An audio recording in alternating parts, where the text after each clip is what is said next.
Assalamualaikum warahmatullahi wabarakatuh. Sobat Obsesi, bersua kembali dengan program Obsesi Seru dengan moto dari Padang untuk Indonesia. Pada episode ini, episode yang ke-55, kita akan berbicara tentang jurusan statistika di Fakultas MIPA Universitas Negeri Padang yang terdiri dari dua program studi, yakni program studi S1 Statistika dan D3 atau Diploma 3 Statistika. Sobat Obsesi, apa sesungguhnya program studi statistika itu? Kita akan berbincang dengan koordinator program studi Bapak Dr. Doni Permana MC. Beliau adalah koordinator program studi, ketua jurusan statistika FMIPA Universitas Negeri Padang. Assalamualaikum Pak Doni. Waalaikumsalam warahmatullahi wabarakatuh. Pak Doni, kita ingin melihat ini ada sepertinya jurusan baru statistika dan selama ini orang tidak begitu mengenal dengan prodi statistika baik S1 maupun Diploma 3, tetapi ini ternyata ada di Universitas Negeri Padang, tepatnya di Fakultas MIPA ya. Dan orang kadang-kadang berpikir ini jurusan statistika dengan dua program studi statistika ini sesungguhnya apa dan peluangnya apa. Jadi itu akan menjadi pemikiran orang misalnya. Pada kesempatan ini kita ingin tahu dulu ini sejarah mendirikan dua prodi sehingga akhirnya menjadi jurusan statistika ini seperti apa dulu Pak Doni di FMIPA Universitas Negeri Padang. Oke. Baik, terima kasih Pak. Jadi awalnya itu dari tahun 2006 mungkin ya, sekitar 2006 saya waktu itu baru datang ke UNP, baru bergabung bulan saya mulai bergabung itu bulan Maret 2006. Pada saat 2006. Nah, pada saat itu ternyata tim dosen dari matematika, jurusan matematika itu sudah mengirimkan proposal untuk mendirikan program studi statistika D3 waktu itu. Nah, kemudian dari situ awalnya disponsori oleh Bapak Lutfian. Sekarang sudah pensiun. Bapak Lutfian dan Pak Safriandi waktu itu, inspiratornya. Nah, akhirnya pada tahun 2007 turun SK dari kementerian untuk program D3, Diploma 3 Statistika. Nah, akhirnya kami menerima mahasiswa baru itu tahun 2007 untuk yang pertama kali itu. Angkatan pertama untuk Diploma 3. Gitu. Jadi waktu saya bergabung itu, saya langsung, karena waktu itu bidang saya S2, matematik keuangan kan lebih dekat ke statistika. Jadi langsung saya diajak untuk masuk ke prodi statistika.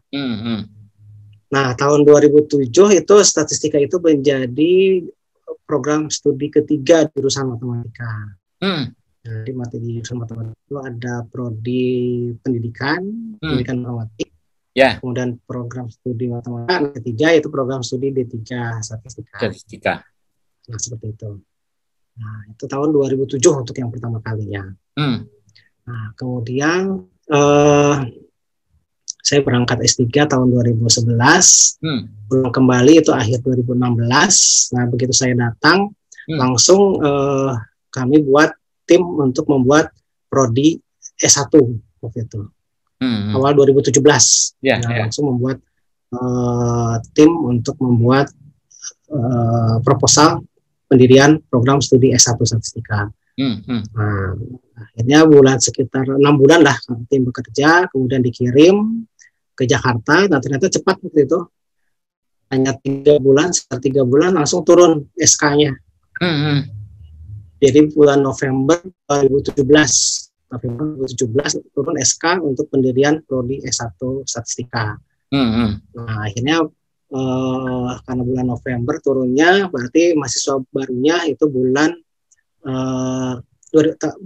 tahun 2018. Ya, itulah mahasiswa angkatan pertama statistika tahun S1 2018.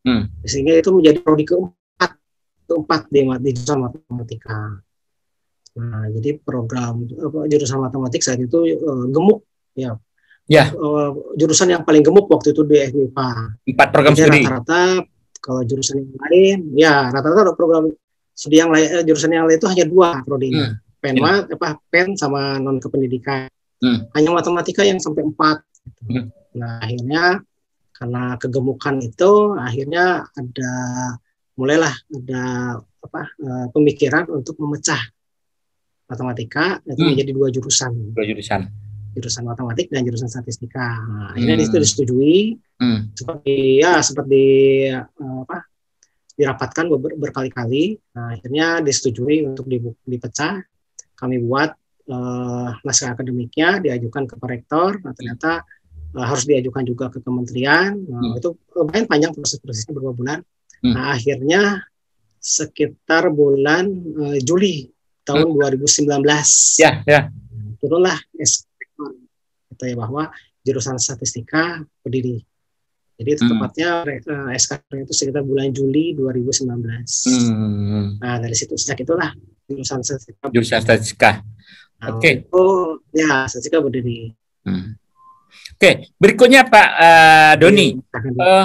Kalau kita lihat prodi statistika ini katakanlah di Sumatera pesaingnya seperti apa, dan di Indonesia itu berapa jumlah prodi statistika ini ada di Sumatera dan di Indonesia? Cukup banyak? Ya, lumayan banyak Pak. Kalau di Sumatera Barat kami satu-satunya ini. Kalau di Sumatera Barat satu-satunya statistika ini. Ya, satu-satunya statistika ini. Kalau di Sumatera, di Pulau Sumatera? Kalau untuk Sumatera sudah lumayan banyak. Di Pulau Sumatera itu sudah lumayan banyak Pak. Termasuk yang lumayan ketinggalan sebetulnya Sumatera Barat. Karena di Riau sudah ada, di Sumatera Utara sudah ada, di Bengkulu sudah ada. Malah Bengkulu sudah ada ya. Di Jawa itu hampir semua perguruan tinggi negeri yang besar-besar itu sudah punya.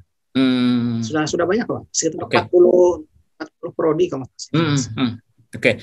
Kalau kita lihat peluangnya itu apakah bekerja hanya di Biro Statistik misalnya, di BPS misalnya, atau tidak?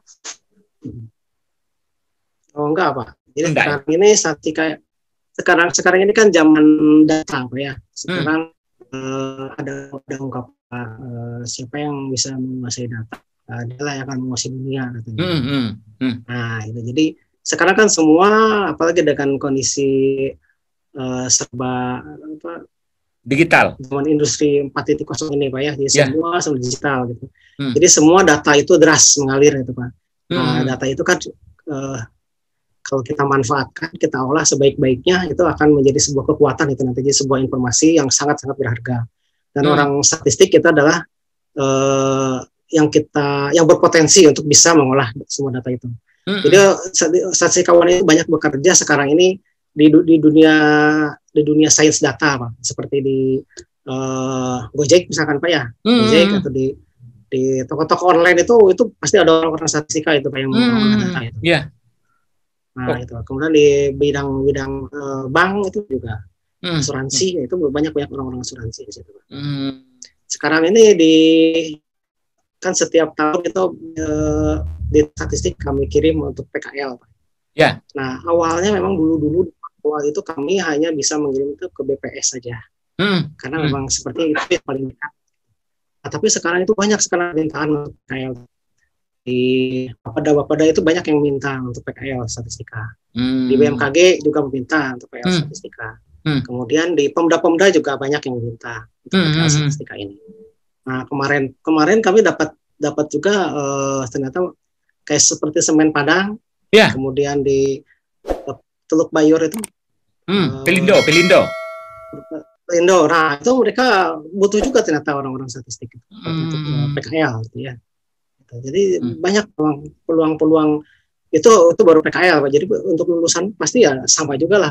Sama ya dengan tempat PKL ya. Nah sama dengan PKL. Jadi mereka kan membutuhkan juga orang-orang yang bisa menguasai pengolahan data. Gitu. Pengolahan data. Artinya kan data di sana banyak, tapi mungkin butuh orang yang bisa memaknai, mengelola data itu dengan sebaik-baiknya.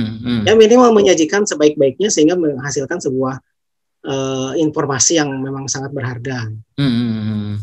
Oke, Pak. Ya, berarti memang apapun kalau di zaman teknologi digital informasi sekarang ini, perusahaan apapun membutuhkan tenaga pengolah data ini tampaknya ya. Ya betul Pak, betul. Jadi sekarang statistika ini ada nama lain Pak. Statistika ada nama lain yang lebih mungkin sekarang lebih keren gitu namanya Pak. Jadi statistika itu adalah ilmu sains data. Oh, ilmu sains data. Data. Jadi sehingga beberapa jurusan di Jawa itu sudah berganti istilahnya. Jadi jurusan sains data. Nah, seperti itu. Di ITS itu kan fakultasnya juga fakultas matematika dan sains data. Nah, sains data itu ada statistika. Oh, istilahnya yang lebih apa lagi? Begitu juga. Ya. Ilmu sains data. Ilmu sains data jadi. Ya dasarnya sebenarnya isinya ada statistika. Iya, statistika dasarnya ya. Oke.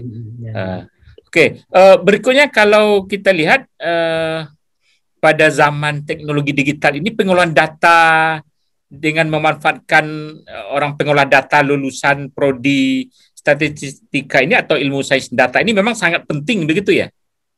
Iya, betul Pak, sangat penting, sangat penting. Nah, karena sekarang ini data itu sangat deras mengalir Pak ya, sehingga membutuhkan memang bukan hanya metode-metode atau pengolahan, tapi juga kita butuh juga infrastrukturnya. Jadi seperti software atau komputasi. Itu sangat dibutuhkan Pak. Itu yang keterampilan yang kita fokuskan itu ke mahasiswa-mahasiswa itu, agar mereka juga bukan hanya sekedar teori saja. Gitu. Tapi justru yang lebih penting itu bagaimana cara mereka itu bisa menguasai komputasinya, bisa menguasai softwarenya. Oh, berarti di prodi baik D3 ataupun di S1 statistika ini para calon nanti kalau para siswa di sekolah ingin berminat untuk masuk statistika ini tentu membutuhkan keterampilan teknologi digital juga begitu, teknologi informasi betul. Ini. Ya, betul Pak. Terutama di D3 ini memang kan di sana karena vokasi Pak. Jadi yang dibutuhkan utama itu adalah keterampilan komputasinya. Sehingga hampir setiap mata kuliah itu ada praktikumnya. Ada praktikumnya. Jadi, nah disitulah dilatih gitu mahasiswa-mahasiswa kami itu dengan berbagai macam tugas dan praktikum gitu, agar mereka lebih menguasai prakteknya lah dibanding teorinya. Kadang-kadang kami pada saat ujian tugas akhir pun mahasiswa itu ditanya, coba demonstrasikan apa yang kamu olah itu. Nah, itu mereka demonstrasikan. Jadi pada saat mungkin masuk D3 mungkin ada sisi kelemahan lah di sisi teori. Tapi begitu kita lihat, wah ternyata mereka terampil juga mengolah data. Cepat gitu. Ya, berarti kami yakin ini mahasiswa kerja sendiri gitu. Artinya tidak dibikinkan orang. Nah, berarti insya Allah kami yakin. Oke. Baik, berikutnya kalau kuliah di statistika itu Pak Doni, apakah mereka keterampilan mengolah datanya atau sampai juga ke membuat aplikasi pengolahan data statistika? Atau gimana? Oh, enggak, mengolah datanya, sampai mengolah datanya saja. Cuman memang ada perbedaan Pak. Jadi untuk yang D3 itu kami masih memanfaatkan software atau aplikasi yang sudah yang lebih mudah gitu, seperti SPSS, Minitab. Nah itu sudah lebih mudah Pak. Jadi sudah seperti Excel lah gitu Pak ya, tinggal diklik. Nah, nah tapi S1 kami punya tuntutan lebih. Jadi software atau aplikasi di statistik itu ada dua macam. Ada yang berbayar artinya punya lisensi harus dibayar. Ada juga yang gratis, free. Nah, tetapi dalam dunia software yang paling populer, yang bergengsi itu yang free. Yang free, yang bergengsi itu. Siapa yang bisa menguasai software yang free, yang gratis itu justru yang lebih dihargai, Pak. Lebih dihargai. Tapi kalau yang berbayar kurang. Seperti jurnal lah Pak. Jurnal begitu. Yang berbayar itu kan kurang dihargai Pak ya. Tapi kalau jurnal yang free itu lebih dihargai. Nah, seperti itulah aplikasi. Nah, karena aplikasi yang free itu memang lebih susah. Dia bentuknya programmer bentuknya, program. Jadi memang dibutuhkan dasar-dasar programmer yang kuat. Itu. Nah, tapi nanti hasilnya mereka bisa lebih bersaing gitu di masyarakat. Di dunia pekerjaan nanti diharapkan seperti itu untuk S1. Tapi kalau untuk D3 memang agak-agak berat, memang ada hanya beberapa orang tertentu saja yang bisa menguasai program itu. Nah, jadi tapi umumnya mereka dibekali dengan yang sudah jadi saja gitu. Semacam Excel lah, tapi yang lebih Oke. Berikutnya Pak Doni, ya kalau kita lihat persaingannya atau tingkat keketatannya, apakah tidak kalah dengan kan ada sekolah tinggi ilmu statistik ya? Itu bagaimana kira-kira? Apakah bersaing dengan prodi sekolah tinggi ilmu statistik yang ada itu? Memang di Indonesia itu ada satu ya, namanya Politeknik Statistik sekarang. Iya. Di Jakarta itu ya. Nah, tetapi mereka biasanya diserap oleh BPS biasanya mereka itu. Diserap oleh BPS. Ya. Jadi memang sejak tingkat berapa mereka ada ikatan dinas ya. BPS. Jadi diserap oleh BPS. Nah, sedangkan kan yang lain-lainnya kan masih kurang, masih dibutuhkan juga. Departemen perusahaan swasta itu kan banyak juga. Mereka sangat membutuhkan orang-orang statistik. Jadi tidak bisa hanya mengandalkan dari sekolah statistik itu. Jadi memang dari jurusan kita, jurusan statistik itu memang lebih diandalkan.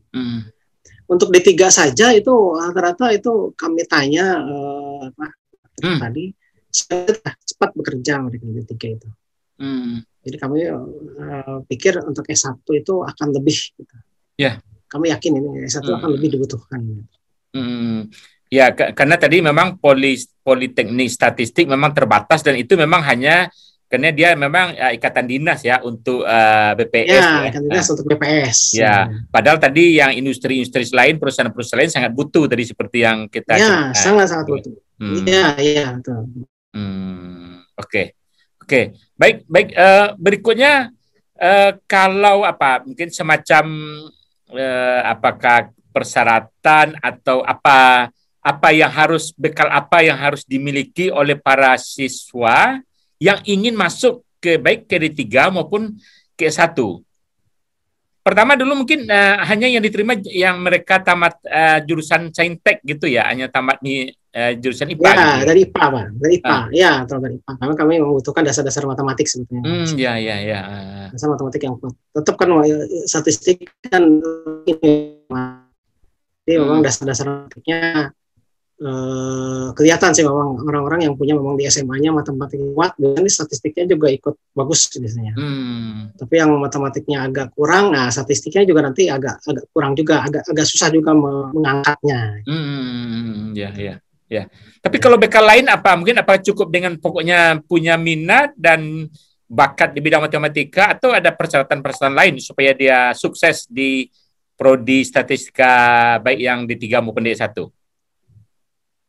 Ya, sebenarnya sih kalau dari sama dengan jurusan-jurusan lain mungkin ya, untuk perkuliahan ini kan sebuah tingkatan yang besar ya dibanding SMA gitu ya. Jadi dari kelas 1 ke kelas 2, dari kelas 2 ke kelas 3 kan kalau kita naik tangga itu kenaikan kecil. Tapi sedangkan dari SMA ke kuliah itu loncat gitu ya, seperti loncat. Nah, sehingga dibutuhkan juga memang seperti kerja keras ya, terus kemauan untuk maju, nah itu memang sangat dibutuhkan. Jadi walaupun misalkan kami juga ada beberapa kasus yang SMA-nya biasa-biasa, tetapi karena si mahasiswa itu ulet, kerja keras, kemudian juga mau bertanya, kemudian ulet, nah dia bisa bagus Pak, bisa bagus hasilnya. Yang tadinya tidak tahu apa-apa, malah jadi dia bisa ngajarin teman-temannya. Oke. Dasar keilmuan sih matematik itu. Matematik ya dasarnya ya. Kalau kita lihat kan sudah, kalau D3 sudah cukup lama ya yang selesai dari 2007. Ya 2007. Itu sekarang kalau kita lihat mereka bekerja itu di mana saja tuh? Sudah di Indonesia tersebar atau kemudian tempat bekerjanya di mana saja? Beberapa sudah kami tracer itu memang ada yang di BPS ada. Nah, jadi yang menarik itu ada yang di BPS itu yang tadi tempat PKL-nya gitu di BPS, tapi akhirnya karena mungkin bagus kerjanya, akhirnya itu masuk lagi ke situ. Minta di situ. Dan juga yang di bandara ada, kemudian di Pertamina ada, dan perusahaan swasta itu banyak juga, Pak. Banyak. Kalau wilayah gimana wilayahnya, ketersebaran wilayahnya Pak Doni? Atau hanya di Sumatera saja lulusan masih itu? Enggak, di Jakarta banyak, Pak. Yang di Jakarta banyak. Banyak Jakarta. Berarti memang sudah tersebar gitu ya? Ya, sudah tersebar lah. Oke.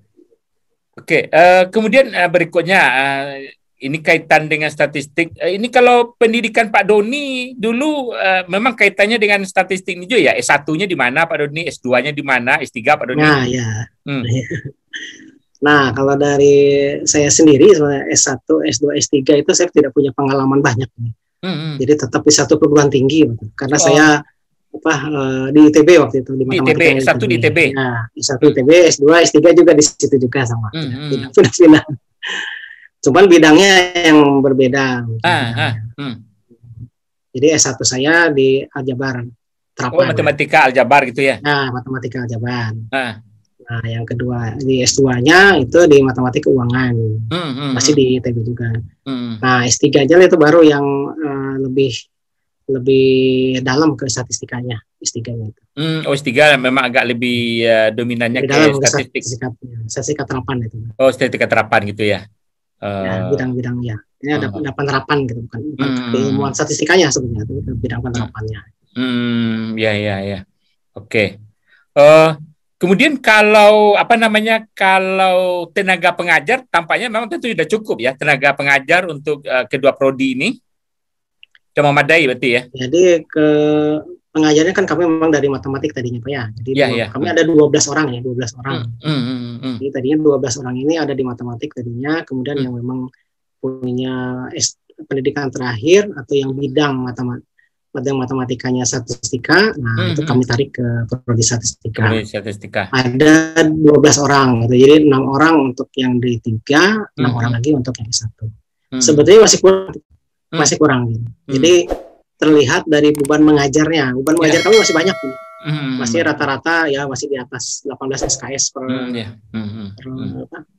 itu masih tinggi gitu kan. Kami ya butuh lah sekitar 2 orang lagi lah gitu. Agak menekan gitu. Kalau sekarang tenaga pengajar ada memanfaatkan misalnya orang BPS atau apa namanya nih yang di luar, apakah di perusahaan atau apa gitu? Kami menggunakan orang BPS setiap semester ada. Setiap semester ada orang BPS. Ada. Ya, biasanya 2 orang lah. 2 orang kami karena lewat kerjasama juga. Kami minta gitu dari BPS ada membantu kami gitu untuk beberapa mata kuliah tertentu dan mereka bersedia. Ada setiap semester 2 orang. BPS Provinsi Sumatera Barat? Ya, BPS Provinsi. BPS Provinsi Sumatera Barat. Ya. Oke. Kalau kerjasama Pak Doni jurusan statistika ini baik prodinya mungkin sudah bekerjasama dengan berbagai lembaga. Belum banyak sih, kami yang paling intens memang dari dengan BPS Provinsi tadi ya. Provinsi. Kemudian ya dengan BPS Kabupaten Kota gitu. BPS Sumatera Barat lah, kecuali mungkin Nontawe yang kami belum. Tapi yang sisanya yang di daratan Sumatera Barat itu kami sudah ada. Sudah pernah mengirim, kami kunjungi juga sudah pernah. Kami juga pernah ada kerjasama itu dengan Gojek. Dengan Gojek.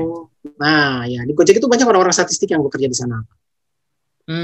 Karena ya itu kan perusahaan online Pak, jadi mereka pasti butuh pengelolaan data yang bagus. Nah, jadi orang-orang statistik banyak yang bekerja dan banyak yang menguasai di posisi atas di Gojek kita. Nah, itu jadi pernah ngasih kuliah umum ke kami itu. Bagaimana pentingnya statistika di perusahaan-perusahaan yang berbasis online. Oh, ya cuma orang tadi kan berpikir secara sederhananya itu perusahaan seperti perusahaan online seperti Gojek itu orang pengolah data untuk apa perlunya? Mungkin orang kadang-kadang berpikir seperti itu ya. Iya, iya. Itu kira-kira untuk apa perlunya tuh? Di bidang sains data ini memang kalau saya lihat ada semacam perang, Pak. Ada semacam perang antara orang informatika, orang komputer dengan orang statistika. Nah, masing-masing memang punya kelemahan-kelebihan. Orang-orang informatika dia kuat di bidang software, di bidang aplikasi komputasi, tapi agak lemah di bidang statistikanya. Analisis datanya gitu analisis datanya agak lemah. Sedangkan orang statistik kan kuat di analisis datanya, tapi sebagian lemah juga di komputasinya. Jadi dia bisa saling mengisi. Bisa saling mengisi, Pak. Nah, tapi orang statistika itu kan sekarang udah mulai diberikan komputasi yang rumit-rumit gitu, yang bagus gitu, biar bisa menyaingi mereka gitu. Nah, sehingga orang yang bisa menguasai dua itu, siapa yang bisa menguasai komputasinya, menguasai softwarenya, begitu juga analisis datanya, itulah yang kuat itu. Yang bisa raja nanti di kerjaan itu. Cari orang itu. Harganya itu. Tapi bagi mereka perusahaan-perusahaan berbasis online itu memang penting ya, informasi tentang data itu untuk apa bagi mereka? Ya penting, Pak. Penting. Contohnya gini apa? Misalkan untuk beli pulsa, beli pulsa. Pulsa internet misalnya, pulsa internet kita biasa beli pulsa internet yang 50.000 ya. Nah, ternyata 50.000 itu ada diskon Pak ya. Nah, kemudian setelah beli beberapa bulan ternyata kok nggak ada lagi yang itunya ya, yang diskonnya dari SMS itu langsung menawarkan yang 75.000 misalnya. Iya. Itu. Nanti kita udah langganan 75.000, nanti berikutnya lagi kok nggak ada lagi diskon 75.000. Adanya yang 100.000, gitu. Nah itu seperti itu, mereka menyimpan data itu orang-orang Telkomsel itu. Ini orang langganannya 50.000 nih. Nah orang pengen Telkomsel itu ingin meningkatkan, kita tawarkan yang 75.000. Kan itu butuh juga itu Pak. Itu kan tidak asal juga. Setiap orang itu transaksinya terekam itu semua. Iya. Terekam semua. Jadi orang-orang perusahaan mengklasifikasikan itu. Nah, seperti itu Pak. Jadi sekarang kan belanja online itu kan semua transaksi orang terekam semua. Iya. Berbasis data gitu ya. Berdasarkan. Nah, itu bisa kan itu. Ditawarkan lagi gitu. Nah, sehingga kok bisa tahu lah. Misalkan kalau kita belanja barang di Tokopedia, kita nggak jadi beli, tapi besoknya ditawarin lagi gitu. Besoknya ditawarin lagi dengan barang yang sama atau dengan barang-barang yang setipe gitu. Setipe. Dengan lain misalkan. Begitu juga kalau kita belanja tiket di Traveloka misalkan. Kita nggak jadi, cuma lihat-lihat, besoknya ditawarin lagi gitu. Nah, ditawarin lagi yang lain-lain. Nah, itu butuh data itu. Jadi sekarang dengan data itu orang bisa tahu, si ini sukanya ini, si orang ini sukanya ini. Nah, sudah diklasifikasikan itu secara statistik kita. Itu yang mengolah atau yang mendapatkan informasinya itu memang diolah oleh orang-orang pengolah data ini ya, statistika ini ya. Nah, kabarnya kan kayak di Gojek itu kan seperti si drivernya. Kenapa tak suatu order jatuhnya ke si A? Nah, kenapa nggak ke si B, ke si C gitu? Iya. Ternyata ada olah data statistiknya itu. Jadi siapa yang mungkin yang paling sering, yang paling sering pada sekian jam terakhir paling sering, nah itu yang dapat. Sudah diurutkan secara statistik. Nah, sehingga orang-orang yang malas cuma sekali-sekali menjadi driver itu susah dapatnya. Nah, gitu. Jadi merangsang orang tuh biar giat bekerja gitu. Jangan malas-malas. Nah, gitu. Oke. Itu statistik juga yang bermain di situ.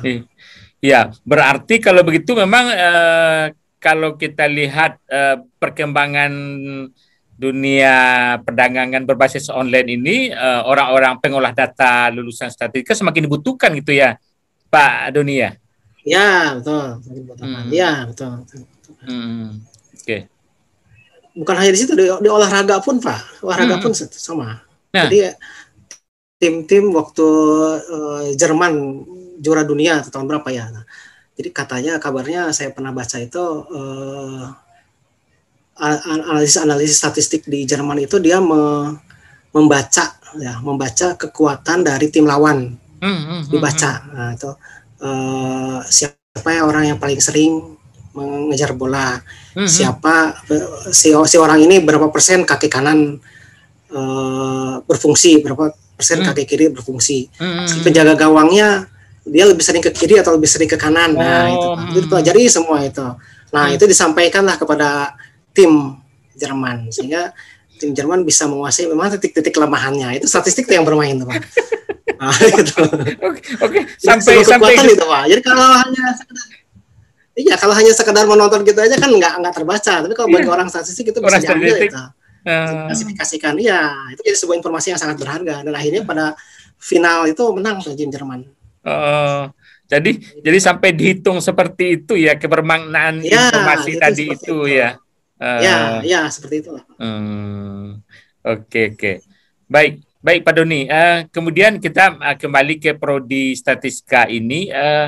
Kemudian kalau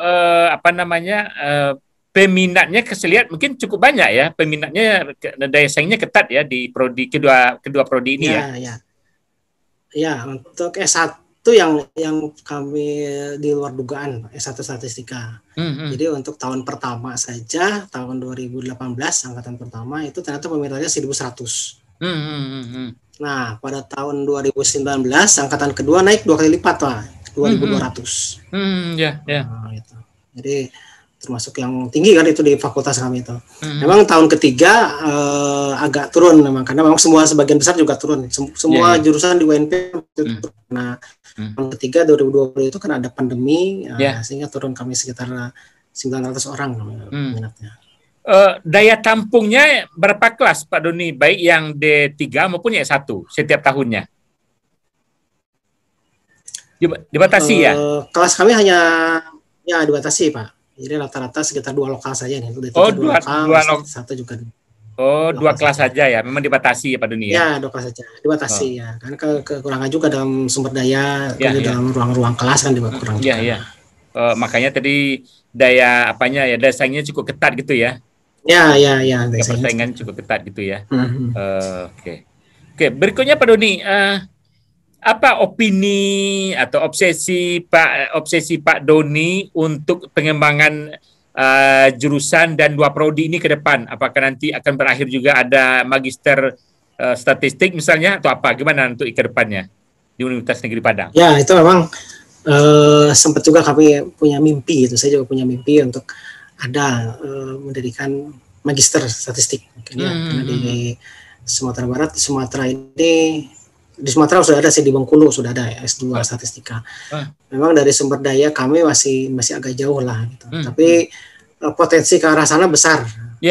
Potensi ke arah sana besar karena kami punya dosen-dosen muda yang masih semangat dan mau untuk S3 gitu. Insya Allah lah itu mungkin dalam 5 tahun ke depan lah maksimal, paling lama 5 tahun ke depan itu kami sudah bisa lah mendirikan S2 statistika. Oke. Kalau untuk para mahasiswa ini untuk lulusan, bagaimana harapan Pak Doni untuk para mahasiswa yang akan lulus termasuk juga atau yang sudah lulus di kedua prodi ini? Ya, untuk S1 terutama mungkin yang kami memang sangat harap itu lebih baik gitu dibanding D3 gitu lulusannya. Untuk D3 sendiri walaupun sering dipandang sebelah mata itu D3 kan mahasiswanya juga agak minder sebenarnya D3 ini dibanding karena kami cuma satu-satunya yang D3 ini di MIPA ini. Di MIPA ya, di MIPA ya. Ya, di Fakultas MIPA kami cuma satu-satunya yang punya D3 gitu. Program diploma 3 satu-satunya di FMIPA.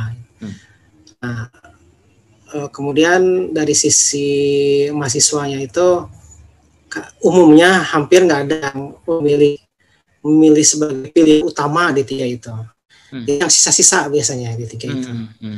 Sehingga memang tercermin juga dalam sisi mata perkuliahan, memang kami agak susah payah memang di 3 ini. Tapi di luar dugaan juga pada saat tugas akhirnya, ternyata mereka bagus-bagus ya pengolahan datanya, gitu. Walaupun kami agak kecewa dengan teori bagus-bagus gitu, mereka cepat tampil. Malah kalau kami adu gitu dengan mahasiswa S1 matematik gitu, yang kadang-kadang mahasiswa S1 matematik dengan D3 itu topik itunya hampir sama, gitu. Topik tugas akhirnya hampir sama, kedalamannya hampir sama, tapi ternyata dari sisi keterampilan pengolahan data kami lebih puas gitu dengan masuk D3 malah. Gitu, sehingga ke depannya kemudian begitu lihat lulusannya, ternyata cepat juga lulusannya, jadi terima orang. Cepat bekerja itu. Jadi dalam waktu nggak sampai 1 tahun kami sudah dapat kabar sebagian besar itu di atas 50%. Mereka bekerja. Mereka sudah bekerja. Nah, yang S1 ini kan lebih bagus nih dari sisi sistem penerimaannya. Kalau D3 kan memang penerimaannya hanya mandiri saja. Itu kan program dari UMP kan hanya mandiri. Sedangkan S1 ini kan ada 3 jalur ini, ada SNMPTN, ada SBMPTN, ada juga yang mandiri. Kemudian dari sisi sistem perkuliahan di dalam, ternyata kami memang puas juga dengan S1 ini, kelihatan hasilnya memang lebih bagus gitu, mereka lebih terampil menguasai teorinya, kemudian dalam sisi praktikumnya juga lebih bagus, cenderung lebih bagus, lebih berinisiatif. Ya kami harapkan nantinya yang lulusan S1 itu lebih lagi nanti daya serapnya di industri-industri gitu. Ya kami yakin lah gitu, kami yakin dengan itu semua. Karena belum ada lulusan ya, jadi belum kelihatan. Tapi kami yakin. Karena belum ada lulusan ya. Belum ada lulusan. Pak Doni, kalau kampung Pak Doni di mana nih? Asal di mana Pak Doni? Ya, asal saya di Bandung, Pak. Asal saya Bandung. Dari Bandung. Jadi dulu berarti menjadi dosen di UNP setelah tamat S2 gitu ya? Ya, begitu setelah tamat S2, 2005 saya tamat S2, 2006 pergi ke sini, ke Padang ini. Itu apa alasannya tuh Pak Doni? Kenapa kok sampai mendaftar di Universitas Negeri Padang? Padahal kan berasal dari Jawa Barat begitu. Ya. Banyak itunya Pak, panjang ceritanya itu ya. Jadi kebetulan pada saat saya belum lulus S2 itu saya sudah menikah. Istri saya orang sini, orang Padang. Dapat orang Padang. Ya, tapi orang tuanya ada di Jakarta, jadi merantau, orang Padang rantau lah gitu. Orang Padang rantau. Nah, kemudian saya waktu itu dosen LB Pak kalau sekarang namanya Telkom University. Jakarta. Dulu masih namanya STT Telkom di Bandung. Pak. Di Bandung. Ya. Ada Telkom University di Bandung. Nah, di situ. Jadi saya dosen LB di situ, tapi bertahun-tahun di sana tidak diangkat-angkat saya, Pak. Nah, suatu saat ada penerimaan mahasiswa, penerimaan dosen baru, yang saya nggak seperti tidak boleh daftar gitu, Pak. Tidak boleh daftar, ada penghalang waktu itu. Nah, sehingga yang diterima itu dosen yang baru lulus gitu. Sedangkan saya sudah pengalaman bertahun-tahun dosen, tapi kok nggak diangkat-angkat. Nah, jadi ada sisi kecewaan waktu itu. Nah, akhirnya saya cari-cari tempat lain. Waktu itu sudah S2, sudah menikah juga. Dapat kabar lah waktu itu ada penerimaan pegawai negeri 2006. S2 ya, harus lulusan S2. Ya, harus lulus S2. Nah, waktu itu ada kabar juga ada. Nah, saya coba melamar ke sini ya, berbekal itu juga sih, berbekal keyakinan atau berbekal juga karena istri saya orang Padang. Nah, gitu lah. Ada itu juga,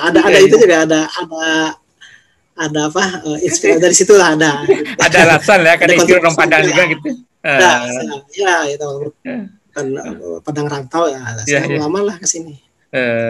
Akhirnya alhamdulillah lulus gitu. Jadi saya sebetulnya banyak dibilang, kalau istri saya banyak dibilang istri saya pulang ke Padang katanya. Justru sebetulnya yang betul itu, atau banyak yang bilang saya dibawa mertua ke Padang katanya gitu.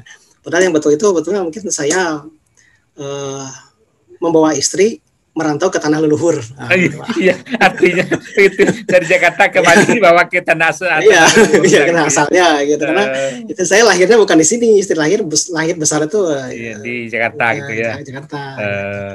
Terus saya juga sempat bilang juga, saya akan membawa pulang mertua kembali ke asalnya, gitu. Oke, Pak Doni. Baik, terima kasih. Mudah-mudahan gelar wicara kita ini bermanfaat, terutama untuk para siswa yang di SMA, bahwa di Sumatera Barat ada 2 prodi statistika, 1 diploma statistika, dan kemudian S1 statistika pada jurusan statistika di FMIPA Universitas Negeri Padang. Dan ini hanya satu-satunya di Sumatera Barat ya Pak Doni ya? Ya, betul. Ya. Sampai saat ini lah. Gitu ya. Ya, sampai saat ini ya, ini satu-satunya baru ya. Jadi di perguruan tinggi lain tidak ada.